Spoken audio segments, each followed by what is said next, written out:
The night shift on the research ship Solace was usually quiet. Most of the crew preferred to sleep during the long cruise between star systems. Only a few stayed awake to monitor the machines, watch the scanners, and keep the ship on course. One of them was a young officer named Arun. He sat in the control chair with his eyes fixed on the screen. Space stretched before him like a dark sea, endless and silent. The hum of the engines was the only sound around him. Arun leaned forward when the scanner flickered. At first, he thought it was a minor error, a ghost reading caused by interference. But then the signal repeated. A faint pulse of energy, steady and deliberate, blinked on his monitor. He tapped the console, and the pulse appeared again. His heart began to beat faster. He activated the ship's recorder and saved the signal. Then he opened the channel to the captain's quarters.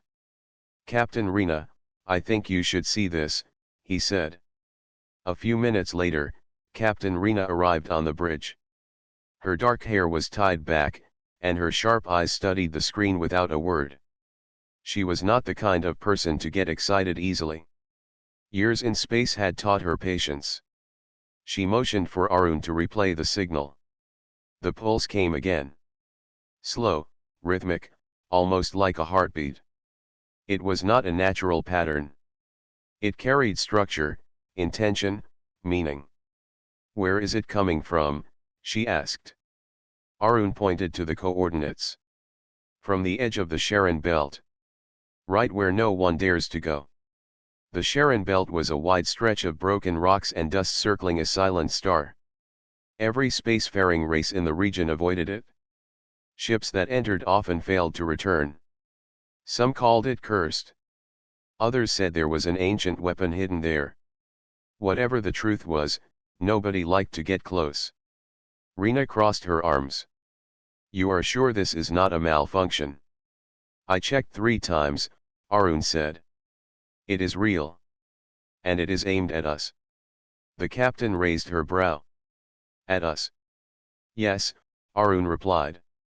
He enlarged the wave pattern. The signal was not random. It matched the rhythm of a human heartbeat. The captain's eyes narrowed. No alien would design a message like this. Not for us. Arun hesitated. "Then who?" She did not answer. Instead, she called the rest of the senior crew to the bridge. Soon, the others arrived: Taro, the engineer with hands always marked by grease, and Lena, the communications officer who could read 10 alien tongues. They all watched the repeating pulse on the screen. Lena adjusted the filters and listened carefully. "This is not just a pulse," she said at last. "There is something hidden in the rhythm. A code." The captain gave her a short nod. "Decode it?" Hours passed as Lena worked. She filled the silence with soft mutters, typing fast, trying one system after another. Finally, she leaned back and stared at the captain. "It says 3 words. Simple words. Human words." Everyone waited. "Move over," Lena whispered. The room grew quiet. Arun felt the hairs on his neck stand. "Move over?" he asked. "That is the message." "Yes," Lena said. Over and over again. "Move over." Taro frowned. "That makes no sense. Who would send us such a thing?" Arun shook his head. "And why now? Why here?" The captain stayed silent for a long time. She looked out at the black window of space, where the stars burned cold and far. Finally, she said, "Whatever it means, someone wanted us to hear it. And they wanted only us to understand. That is enough reason to investigate." The crew exchanged uneasy glances. Everyone knew what it meant to travel near the Sharon belt. But orders were orders. If the captain wanted to follow the signal, they would follow. Taro muttered under his breath, "Move over. Sounds like we are sitting in someone's chair." Lena shook her head. "Or maybe something wants to sit beside us." Arun tried to smile, but the thought sent a chill through him. The captain turned back to the crew. Prepare the ship. Set course for the Charon Belt. We will find out who sent this and why.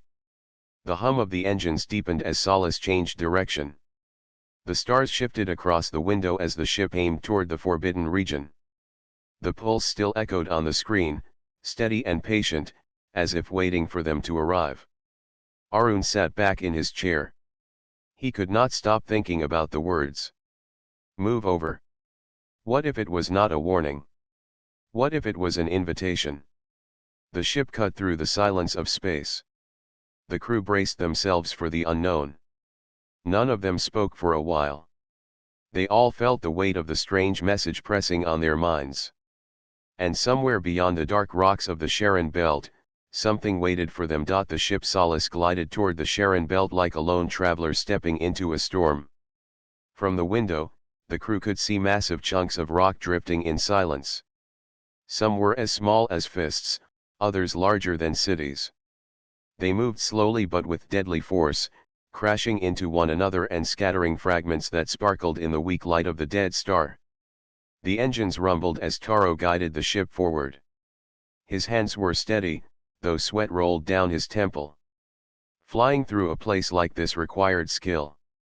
One wrong move, and the ship could be torn apart by stone. Arun sat at his post, keeping his eyes on the scanner. The strange signal was still pulsing, steady and calm, like a voice whispering in the dark. Move over. Move over. Still the same, he said. No change. Captain Rena stood near the front of the bridge, her arms folded.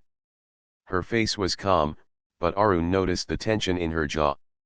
She was thinking hard, and he wondered if she doubted her decision to come here. Lena leaned closer to the sound feed, listening again to the message. It feels alive, she whispered. Not like a recording. More like someone is saying it right now. Over and over again. Someone? Taro asked, his voice heavy. Or something? Lena did not answer. Hours passed as the Solace pushed deeper into the belt. The rocks grew thicker, the light dimmer. The dead star at the center gave no warmth, no glow. It was like flying into the heart of a grave. Suddenly, Arun's scanner beeped. He straightened in his chair. Movement ahead. Not rock. Not natural. Everyone turned. On the screen, a shape appeared between the drifting stones.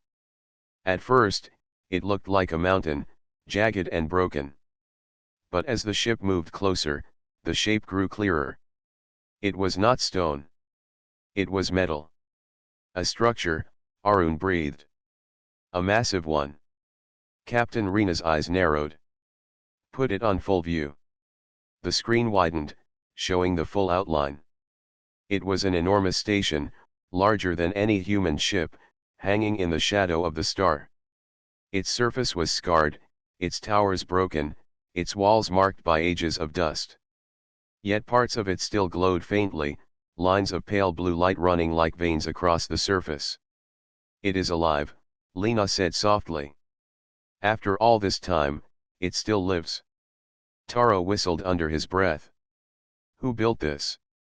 Not us. Not any race I know. The captain's voice was low but firm. Bring us closer. The ship crept toward the ancient station. As it neared, the pulse on Arun's scanner grew louder, stronger, faster.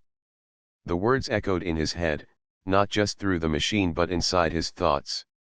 Move over. Move over. He shook his head and rubbed his temple. Captain, it is not just sound anymore. I can feel it. Rena turned to him. Explain. It is speaking inside me. Not just through the system. Like a thought that is not mine. Lena looked up sharply. I feel it too. A whisper, pulling at me. Taro frowned. I hear nothing. The captain glanced at them all. So it speaks only to some of us. Not to all. The ship drifted into the shadow of the station. A giant door, tall as a mountain, loomed before them. Lines of blue light glowed across its surface, forming patterns that almost looked like letters, though no one could read them. Arun's voice trembled. "It wants us inside." Taro slammed his hand on the console. "This is madness. We do not know what is in there. This place has swallowed ships for centuries. And you want us to walk right into its mouth." The captain's gaze was steady. "We came to find answers. If this is a trap, then it is a trap we must face. If it is a gift, then it was left for us alone. Prepare the landing craft." The crew hesitated. None of them wanted to step onto that dead structure. But they obeyed. Orders were orders. The Solace released a smaller craft, sleek and strong, designed for short missions. Arun, Lena, Taro, and Captain Rena climbed aboard. The craft detached and drifted toward the glowing door. As they approached, the blue lights shifted. The lines bent and curved, forming a new shape. To Arun's shock, the lights shaped themselves into words he could read. Human words. "Welcome, children of Earth," the door said. The crew stared in silence. Lena's hand trembled on the control panel. "This station, it knows us. It knows what we are." The captain's face hardened. "Then it has been waiting." The door began to open. A low rumble filled the air as the massive panels slid apart, revealing a long corridor bathed in blue light. The craft drifted inside, swallowed by the ancient machine. Arun looked around at the glowing walls. They pulsed gently, almost like the beat of a heart. The whisper in his mind grew stronger. "Move over. Move over." But now there was something else beneath it. A feeling. Not a command, but an invitation. The corridor closed behind them. The light ahead grew brighter, guiding them deeper. Taro muttered, his voice shaking, "Whatever built this, it wanted us here." "But why?" No one answered. The small craft floated onward, pulled into the unknown heart of the station. The landing craft slid deeper into the station. The walls around it glowed with faint blue light, like veins carrying energy through a giant body. The silence was heavy, broken only by the hum of the engines. Every crew member felt the weight of being inside something that was not meant for them, yet seemed to know them better than they knew themselves. At last, the corridor opened into a wide chamber. The floor beneath was smooth metal, shining faintly. The walls rose high, curving into a dome that seemed to stretch forever. Patterns of glowing lines covered the surface, shifting slowly as if alive. Captain Rena's voice was calm, though her eyes were sharp. "We land here." The small craft touched the ground with a gentle thud. For a moment, no one moved.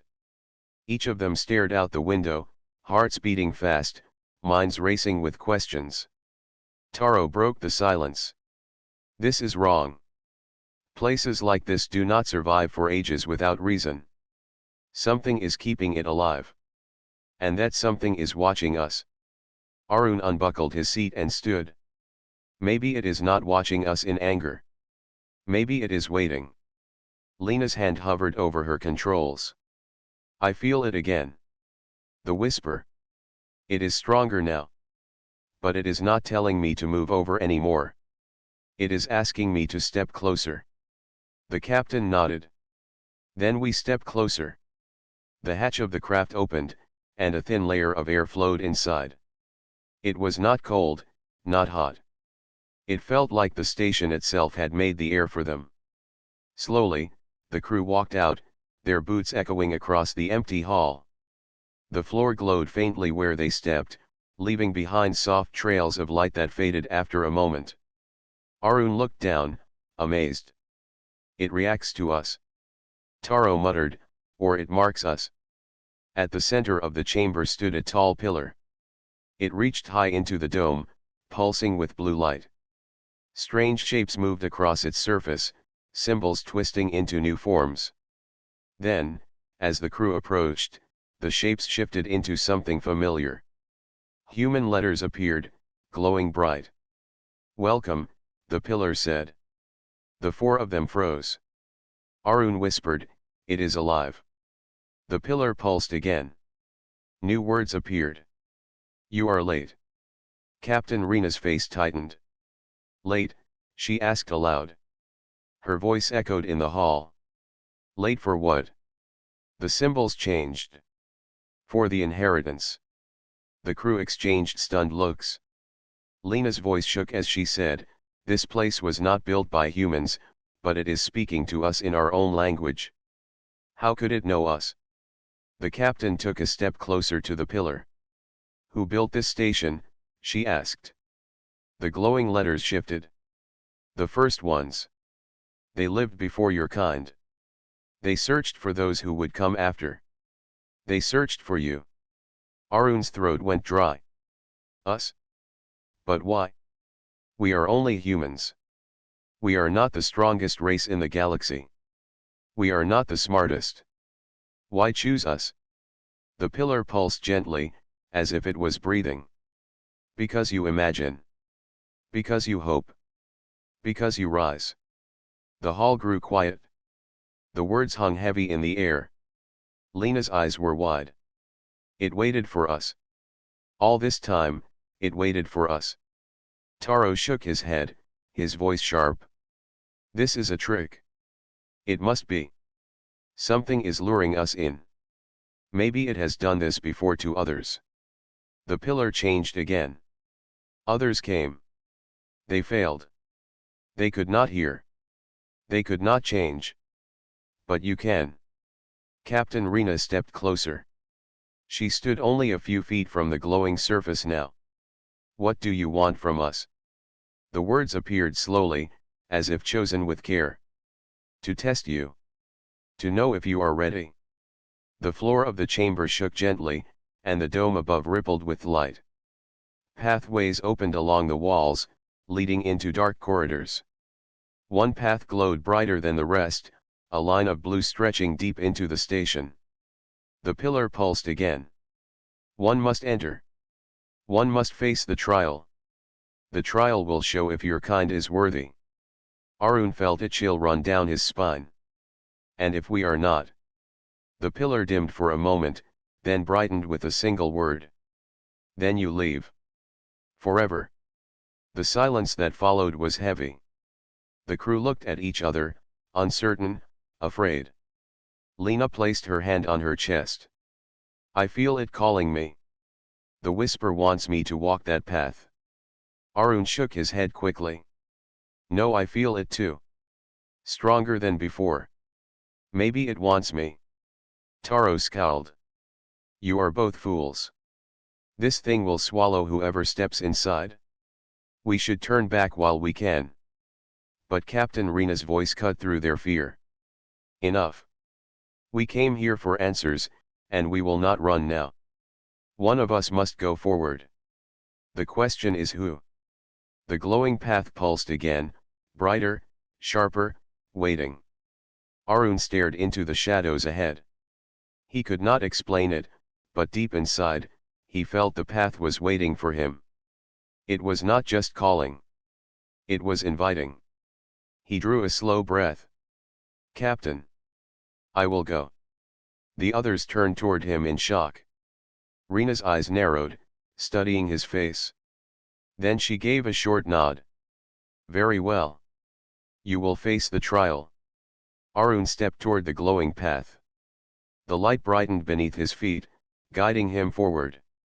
Behind him, his friends watched in silence.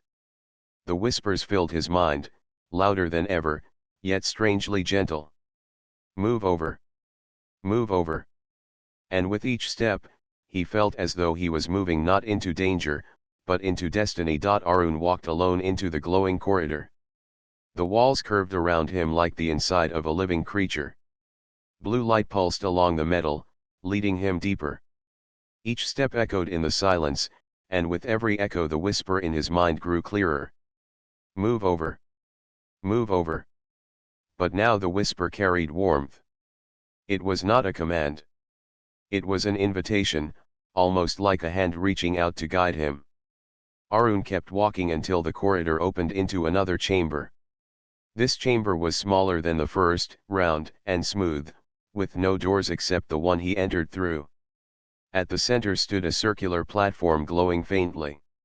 He stepped onto it. The light rose around him, and the air seemed to hum. Then the chamber changed. The walls melted away, replaced by images. Arun gasped as he found himself standing in a familiar place. It was his childhood home on Earth. The old wooden walls, the smell of rain outside, the sound of his mother's voice calling his name. Everything was real. He reached out and touched the table. It felt solid beneath his hand. He whispered to himself, "This cannot be. I am in space. This is not real." Yet it was. The trial had begun. His mother appeared, smiling warmly. "Arun," she said, "you came back." His chest tightened. She had passed away years ago, long before he joined the fleet. He knew this was not truly her, but the sight of her face filled him with both joy and pain. He forced himself to step back. "You are not real. You are a test." Her smile faded. "And if I am? If I am real for you in this moment, does it matter?" Arun's mind spun. He wanted to run into her arms, but deep inside he knew this was the station's work. This was the trial of memory. It was not about strength. It was about his heart. The walls shifted again. The house faded, replaced by the battlefield of his first mission. He remembered the smoke, the cries of the wounded, the fear that filled his chest when his squad was ambushed. He saw his old commander shouting for him to move, to fight, to survive. The sound of weapons filled the air. Arun's legs trembled. He had buried these memories for years, but here they were, alive again. A figure turned to him. It was his commander, his face hard and stern. "You failed us," the man said. "You lived while others died. Do you deserve to be here?" Arun clenched his fists. "I did not fail. I survived. I carried their names with me. I will never forget them." The commander's image flickered, then disappeared. The walls shifted once more. Now he stood in the research ship Solace, but it was broken and burning. Flames spread across the metal, alarms blared, and he saw Lena, Taro, and Captain Rena trapped by falling debris. They cried out his name. "Arun," Lena shouted. "Help us! Save us!" He rushed forward, but the fire grew hotter, blocking his path. He tried to push through, but the flames burned without heat, unreal yet powerful. He knew again this was a test. He closed his eyes and shouted, "This is not real. I will not be fooled. I know my crew lives. I know they are waiting for me." The fire vanished. The chamber returned to silence. The walls pulsed with soft light, and the whisper in his mind changed. "Well done." Arun stood breathing hard, sweat running down his face. His body was unharmed, but his heart raced. The station had forced him to face his deepest memories, both sweet and painful. The platform beneath his feet shifted, rising slightly. A new path opened before him, glowing brighter than before. The whisper came again, calm and gentle. "Move forward." Arun stepped carefully onto the path. The corridor stretched ahead, but now the walls seemed different. They no longer felt threatening. They felt alive, as if they were guiding him towards something greater. After what felt like hours, the corridor ended in another chamber. This one was vast and high, filled with floating shapes of light. They spun slowly in the air like stars, forming constellations. Arun stared in awe. It was like standing inside the heart of the galaxy. The lights shifted, forming images. He saw humans standing on Earth, gazing at the sky. He saw them building ships, crossing stars, reaching worlds far beyond their home. Then he saw them standing beside alien races, not as enemies, but as partners. The vision faded into words glowing in the air. "You carry the fire. You carry the dream. Do not forget. Arun's throat tightened. He whispered, "Why us? Why humans?" The words changed. "Because you remember. Because you choose to carry pain and hope together." Others turned away. "You will not." Tears stung his eyes. For the first time, he understood. This was not just a trial of strength or courage. It was a trial of memory, of holding on to the past without letting it destroy you. Humans were chosen not because they were the strongest, but because they remembered, and still they rose. The chamber dimmed, and the glowing words faded. The path behind him opened once more, leading back to his crew. Arun turned, his steps steady now. The whisper in his mind had grown quiet, but it was no longer strange. It felt like a part of him. As he walked back, he knew the trial was not only for him. It was for all humanity. And he had passed the first step. Arun stepped back into the first chamber where Captain Rena, Lena, and Taro were waiting. Their eyes locked on him as the glowing path closed behind him. "You are alive," Lena breathed, relief flooding her face. "What did you see?" Captain Rena asked. Arun shook his head slowly. "Memories. My past. My fears. It showed me what I wanted most and what I feared most. But none of it was real. It was a test, and I passed." Taro frowned. "Or maybe it only let you believe you passed. We still do not know what this thing wants." Before Arun could reply, the pillar at the center of the chamber pulsed again. The words appeared across its glowing surface. "One is proven. More must follow." At once, another path opened along the wall, glowing brighter than before. The whisper touched all their minds at once this time, soft but clear. "Another trial awaits." Lena pressed her hand to her chest. "It is calling me now. I can feel it. Like it is pulling me forward." The captain studied her. "Are you ready?" Lena gave a shaky smile. "No. But I will go anyway." She stepped toward the glowing corridor, her boots leaving faint trails of light. Arun's heart tightened as he watched her vanish into the shadows. The corridor closed behind her, sealing her away. The chamber fell silent once more. Lena walked carefully down the glowing path. She tried to steady her breath, but her pulse raced. The whisper in her mind grew stronger, warmer, like a gentle voice guiding her onward. Finally, the path opened into a round chamber, much like Arun's, with a platform waiting at the center. She stepped onto it, and the chamber shifted around her. Suddenly, she was no longer in the station. She stood on a strange world, beneath a sky filled with two suns. All around her stood alien figures. Their faces were unfamiliar, their skin marked with colors and patterns she had never seen before. Their eyes glowed faintly as they stared at her. She realized at once what this trial was. Not about memory, like Arun's. This was about connection. One of the aliens stepped forward. It spoke in a voice like music, but Lena could not understand.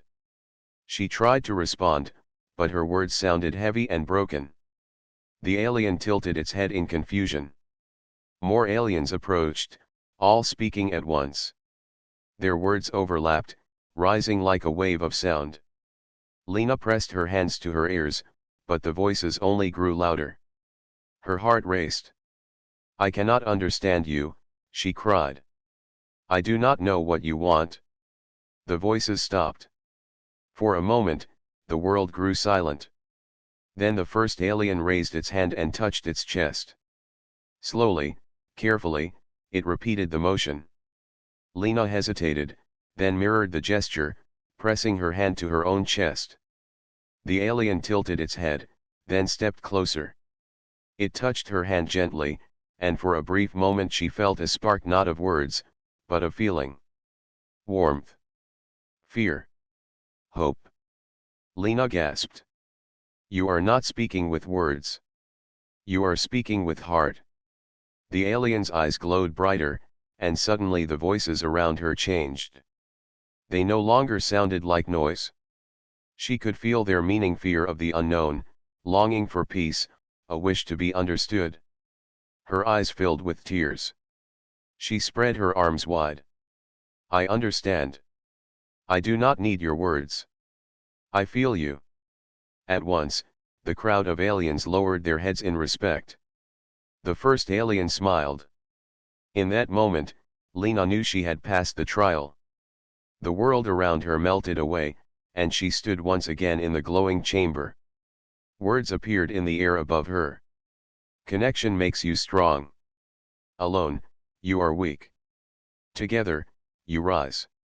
The chamber dimmed, and the path behind her opened again. She turned and walked back, her steps steady, her heart full. Back in the main hall, the crew watched as Lena emerged from the glowing corridor. She looked tired, but her eyes shone with quiet strength. What did you see? Arun asked quickly. Not what I saw, Lena whispered, but what I felt.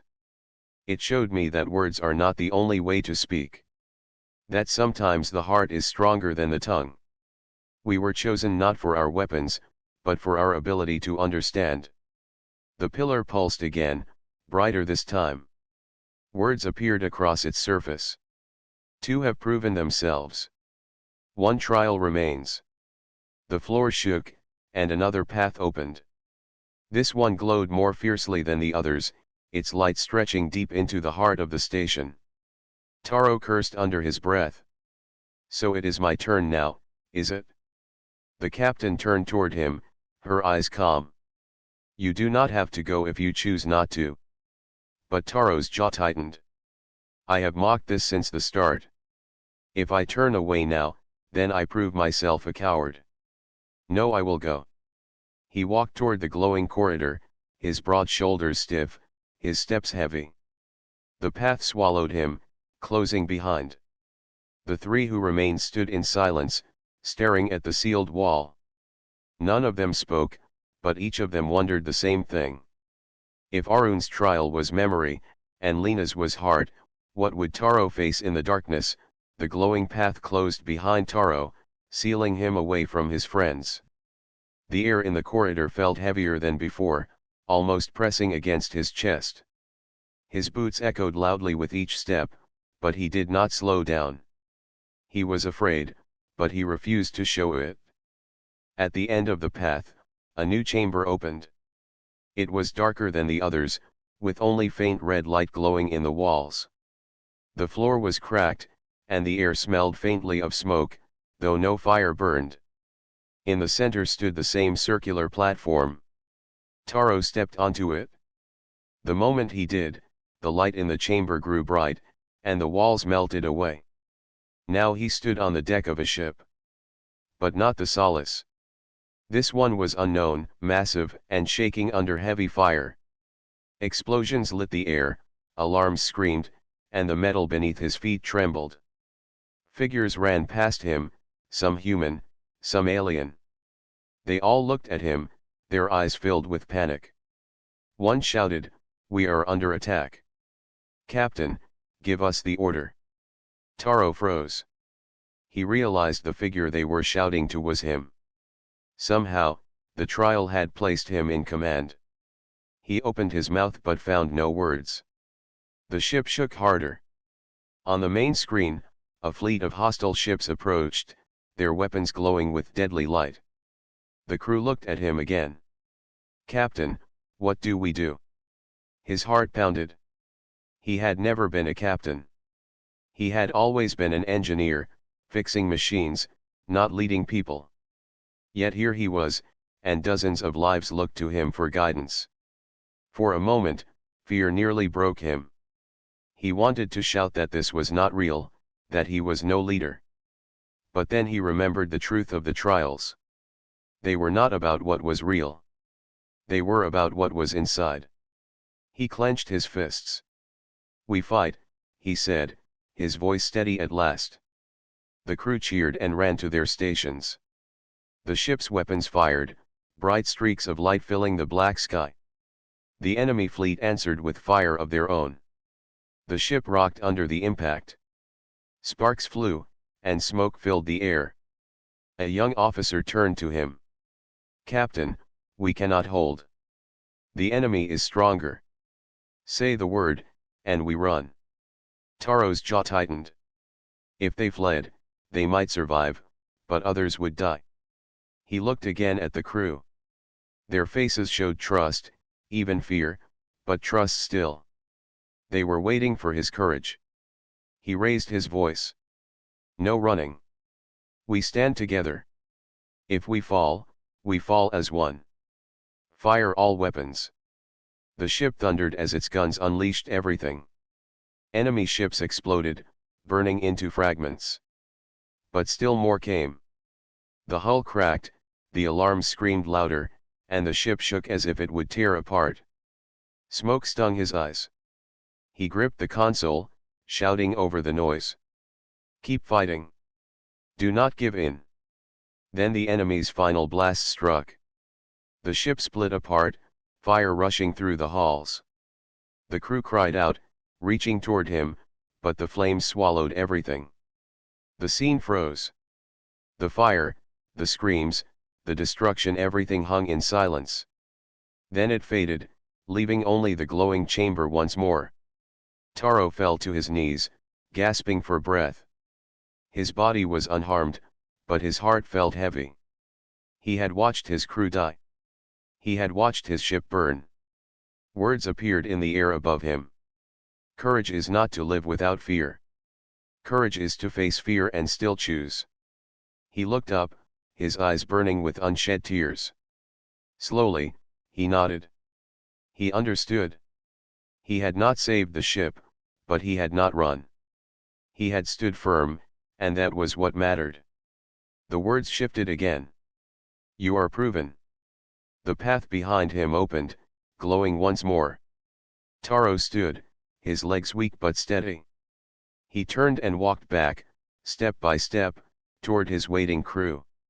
In the main chamber, Arun, Lena, and Captain Rena watched as the path reopened. When Taro stepped out, he looked different. His shoulders seemed heavier, but his eyes carried a fire they had not seen before. Arun rushed to him. "What happened?" Taro shook his head. "It showed me command of a ship under attack. I had to choose. Run or stand. I stood. The ship was destroyed, but I learned something. Courage is not about winning. It is about refusing to turn away, even when death is certain." Lena touched his arm gently. "You passed." The pillar in the center pulsed brighter than ever, filling the chamber with blinding light. New words appeared across its surface. 3 are proven. Memory. Heart. Courage. Humanity carries them all.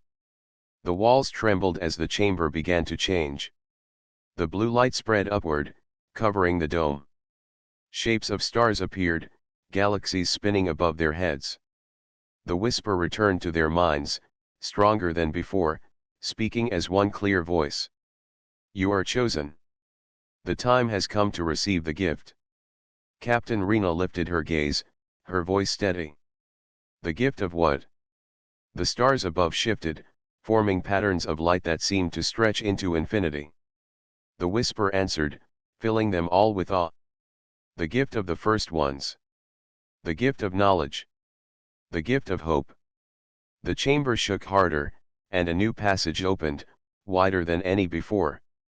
Beyond it, the light glowed golden, brighter and warmer than anything they had seen in the station.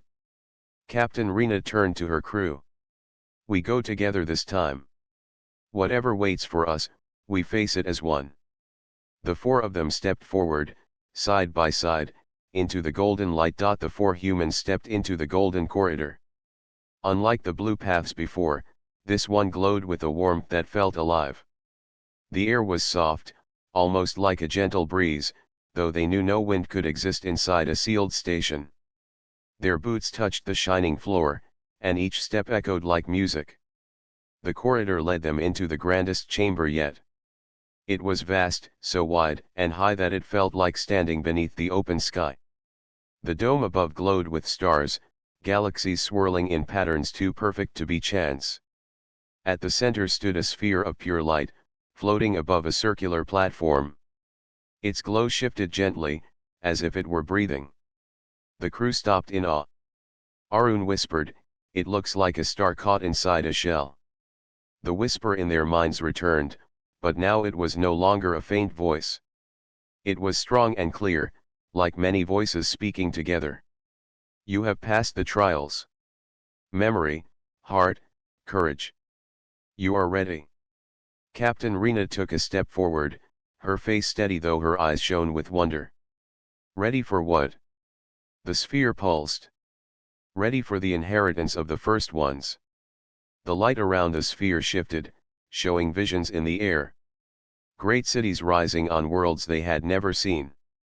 Towers stretching into the sky, ships larger than mountains drifting among the stars. Then came darker visions, those cities burning, those ships falling silent, those people fading into dust. The voice continued. "We were the first ones. We walked among the stars before all others. But even we could not escape the end. We searched for those who would follow. Many races came. They failed. They could not carry what we carried. But you, the children of Earth, have what they did not." Lena's voice trembled as she asked, "Why us? We are not the strongest. We are not the oldest. Why choose humanity?"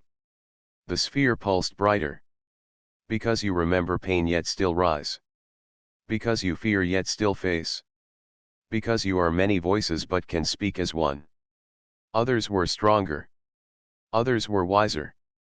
But only you carry memory, heart, and courage together. That is why we left this gift for you." Arun stepped closer, his eyes wide. "What is the gift?" The chamber filled with light, and new visions appeared. Endless streams of symbols, designs of machines, maps of galaxies, and knowledge too great to name. It flowed like a river made of stars. "This is the record of our kind," the voice said. "The knowledge of 1,000 worlds, the wisdom of ages, the dreams of a people now gone. We give it to you, so that our fire does not fade. But you must choose." Captain Rena raised her chin. "Choose what?" "Choose how this gift will be carried," the voice answered. "You may keep it for yourselves, hidden, to guide your people alone. Or you may share it with the galaxy, knowing some will fear it, some will misuse it, but many will rise with it. The choice is yours." Silence filled the chamber. The four humans stood together, the weight of the decision pressing on their shoulders. Taro broke the silence first. "We should keep it. If we share it, stronger races will try to steal it. They will fight wars to take it from us. Humanity could be destroyed." Lena shook her head. "But if we keep it only for ourselves, then we become selfish. The first ones did not save this for us to hide it. They saved it so the whole galaxy could grow." Arun looked at both of them, then at the captain. "We always dreamed of reaching the stars, not to conquer, but to belong. Maybe this is how we prove we belong. By sharing." The captain remained silent for a long time. She watched the glowing sphere, the living heart of a race that had vanished long before humanity was born. Then she spoke, her voice calm but firm. "We cannot hide this. Knowledge is not meant to be locked away. Yes, it will bring danger. Yes, others may try to use it for harm. But it will also bring hope. It will light fires on worlds that have never seen the dawn. We will share it." The sphere pulsed with golden light, brighter than before, filling the chamber like sunlight. "Then it is decided," the voice said. "You will carry our gift, not as owners, but as keepers. The fire of the first ones will live in you, and through you, it will spread." The sphere lowered gently, and streams of light reached out, touching each of them. Arun felt knowledge pour into his mind, not words, not numbers, but ideas, images, connections. He saw designs for ships that could sail between galaxies, cures for diseases long feared, ways to grow life on barren worlds. It was too much to understand, yet somehow it settled inside him, waiting to be unlocked. Lena gasped softly. It is not just knowledge. It is hope. Taro whispered, his voice filled with awe. We are carrying the dreams of a people older than time. The sphere dimmed slowly, its task complete. The voice faded into silence, leaving only one final message. Carry it well. And when your time ends, leave it for those who come after.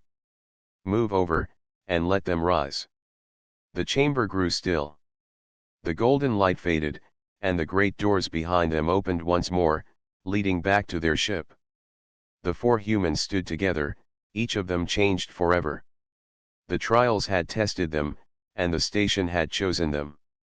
Now they carried a gift greater than they had ever dreamed. Captain Rena turned to her crew. We go home. And then, we share this with the stars. The crew nodded. They walked out of the chamber, back through the glowing corridors, back to their ship. As they left, the great station dimmed behind them, returning to silence, waiting for the next to come in some distant future. The Solace rose from the shadow of the Sharon belt, carrying not just four humans, but the fire of a fallen race. And as the stars stretched before them, humanity's place among them was no longer a question. It was a promise.